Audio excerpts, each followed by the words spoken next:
Growing up, we were both athletes, participated in a lot of sports.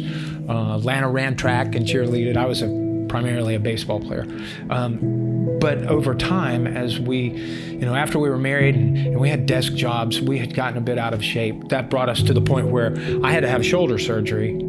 After a few weeks, we just decided that when he got better, that we would start to work out, and that took me to my being a personal trainer. Without question, God was preparing her for what was coming. So in January of 2020, I was running a gym, doing personal training, had a little cough in January, called it the crud, and moved on. It was in March when I started to have symptoms that were unusual for me. I had swelling in my joints. I couldn't bend my legs to 90 degrees, and I started having trouble breathing. That was not something that was normal for me. So on Easter, we were having brunch with our kids virtually, and I was just so tired. I couldn't stay on there very long. We were done, and I ended up laying on the couch and progressively got worse. It had gotten to the point that I couldn't walk from our couch to the bathroom without stopping in the middle and catching my breath. On his insistency, we went to the respiratory clinic. Well, I was met at the car by a nurse, and she listened to my lungs and immediately went and got the doctor. He came out to the car, and within a few seconds of listening to my lungs, he was like, "We need to go inside."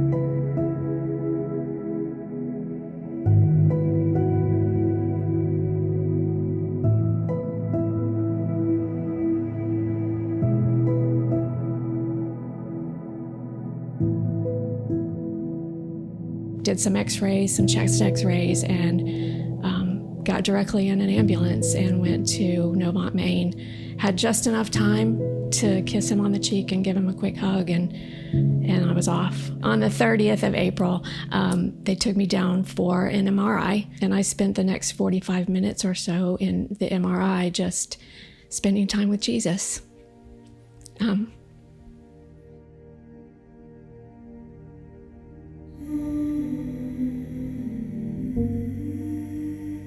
My mom has always sang "Jesus Loves Me" to the babies, but I spent that time just listening to my mom sing "Jesus Loves Me,"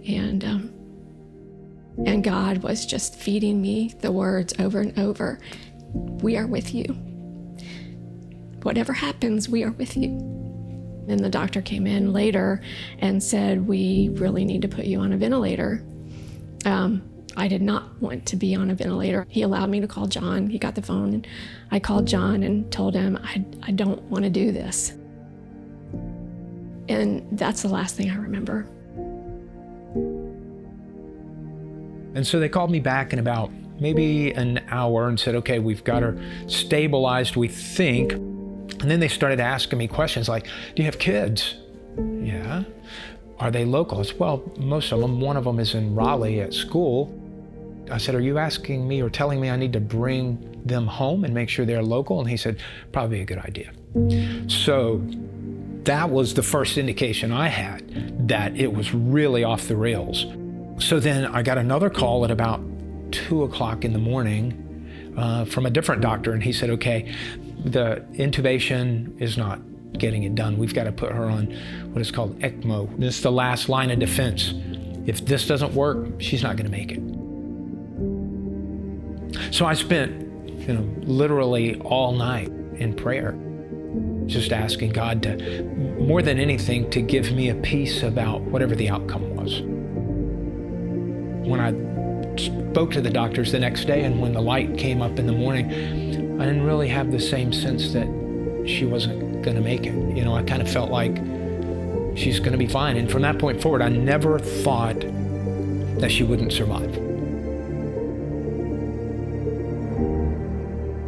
There was one point when there was a lot of activity in the room and her blood pressure had gone up to about 200 over 100, and her heart rate was up about 200. And then the alarms started going off on the high side and people are scrambling. Then it started dropping. Her heart rate went from 200 and it started dropping, and the alarms started going off on the low end, and her heart rate was down around in the high 20s. Whew. that was the one time that it was pretty scary because, she was crashing. There was so much prayer at that time and so much support from our church and from our friends and our family. And I kind of got a sense of peace, at that point, and then it stabilized. I was diagnosed with dermatomyositis, which is an autoimmune disease. It's rare. And I also have an antisynthetase syndrome called anti-PL7, which is also rare. The dermatomyositis attacks muscle, and the antisynthetase syndrome attacks the lungs. So I was fighting two different battles. I lost all my muscle mass that I had worked so hard to gain, and I lost my lungs.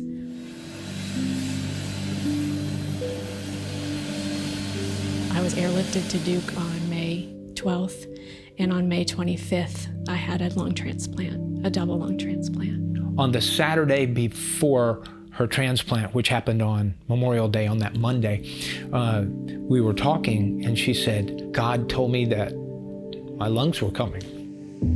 And I said, what do you mean? She said, no, I had the perfect set of lungs. They're my lungs. They're coming. They'll be here tomorrow or Monday.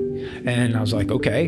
And sure enough, they called us Sunday and said, we have a set of lungs. The surgeon is literally one of the top handful of lung transplant surgeons in the world.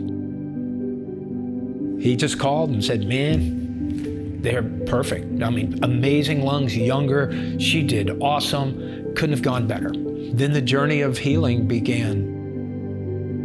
One of the scriptures that came up a lot, and it was kind of like the one I leaned on, was Isaiah 41:10. So do not fear, for I am with you. And I think that's what I drew from it the most. I've always known that God was with me, but it was a father who was with me during this. He wasn't ready to take her. He was ready to use her for something else. And I think it is to tell his story of, his mercy, his grace, his love for us.